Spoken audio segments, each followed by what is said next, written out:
Guys, so here I am. Today is the third day since the car was returned, and we luckily got it back. I cleaned it up and got some floor mats. So here's the deal.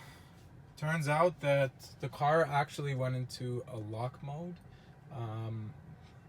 It was most likely a firmware thing, and there was no need for another battery to be replaced. Actually fixed whatever was wrong with the car, and yeah, I haven't gotten that message anymore.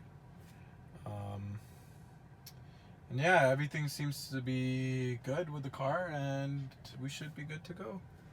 Overall, the experience was great. The dealership was pretty helpful along the way, and like I said, they were able to give me out a loaner. And honestly, this was very interesting because I wasn't planning on recording my entire buying experience, and I didn't know that this would go wrong. But I'm kind of glad that it did, because it made for some interesting content. And I mean, along the way, I was thinking about returning the car and possibly going for another one, but all is well. So I hope you guys like the videos so far.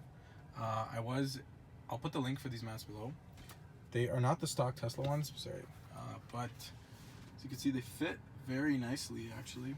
Same thing with the back, and they actually do cover the middle area where there would normally be a hump, so they do cover a majority section of the car. And yeah, I will make more videos. I plan on getting a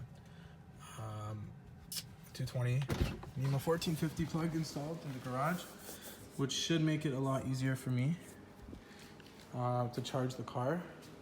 And yeah, so this is it. This is the Model 3.